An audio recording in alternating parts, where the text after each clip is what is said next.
Mesdames, messieurs, bonsoir, bienvenue sur Go Dakar TV, la chaîne digitale, la nouvelle chaîne digitale du Sénégal. Vous avez choisi Go News pour vous informer, eh bien sachez que vous avez bien raison. En début de Go News avec les députés de l'Assemblée nationale du Sénégal qui examinent un projet de révision d'une loi d'amnistie promulguée par le précédent pouvoir et couvrant les violences politiques et meurtrières sur fond de polémique sur la manière d'aborder les questions de justice et d'impunité face aux crimes de cette période. Cette session pourrait avoir des implications majeures sur les bénéficiaires de l'amnistie et sur d'éventuelles poursuites judiciaires. Déposée par le député Amadouba du PASTEF, la proposition de loi vise à clarifier le champ d'application de l'amnistie, notamment en ce qui concerne les infractions commises durant la période préélectorale de 2021 à 2024. Cette initiative législative s'inscrit dans un contexte politique marqué par des tensions et des revendications autour des droits civiques et des libertés politiques. L'issue des débats parlementaires sera déterminante pour de nombreux acteurs politiques et militants concernés par cette mesure d'amnistie. L'opposition et la société civile, quant à elle, dénoncent son passage en force, tandis que les leaders politiques et les ONG critiquent cette loi, jugée dangereuse pour la démocratie. Ils ont appelé à la mobilisation. Conséquence, les autorités ont renforcé depuis ce matin la sécurité des abords de l'Assemblée nationale. Les unités de police et de gendarmerie contrôlent depuis ce matin, très tôt ce matin, les principaux accès pour limiter les rassemblements.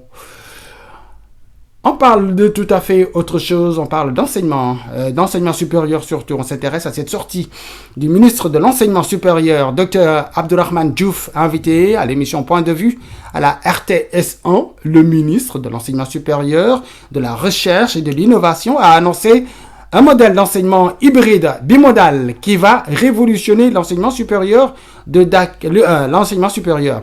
Donc l'université de Dakar consacre, selon ses dires aujourd'hui, beaucoup de ses ressources aux dépenses sociales.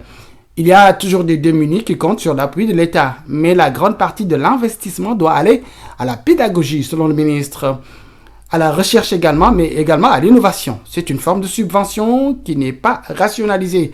Aujourd'hui, 31 restaurants servent 30 millions de repas par année sur le territoire national. Selon toujours le ministre de l'Enseignement supérieur, la façon dont vivent les étudiants dans les campus est également à rationaliser. Rien que pour l'eau et l'électricité, la dette se chiffre à 12 milliards de francs CFA. Voilà. Il a également renseigné qu'il y a une collaboration qui va se faire entre le ministère, son ministère et l'autorité nationale d'assurance qualité de l'enseignement supérieur. Et donc, ce travail a déjà été entamé, un travail d'audit et de restructuration de 298 universités privées existantes au Sénégal. Des rapports ont été établis et serviront de base aux prochaines décisions du gouvernement. Si aucun ordre n'est commis, le risque sera de produire des diplômes sans valeur et il est impératif d'agir maintenant, a-t-il précisé. On termine Go News avec cette nouvelle effrayante qui, si elle se confirme, mettra à l'aise bon nombre de Mbayènes, de Dramé, de Kamara, de Waden, de Silène, et la liste est loin d'être exhaustive. Cette nouvelle a été relayée par le journal Libération dans sa livraison de ce mercredi 2 avril. Libération donc rapporte qu'un vendeur de Forchaya, donc c'est viande qu'on va sur les rues de Dakar. Donc ce vendeur-là a été embarqué et placé en garde à vue à la suite d'une dénonciation.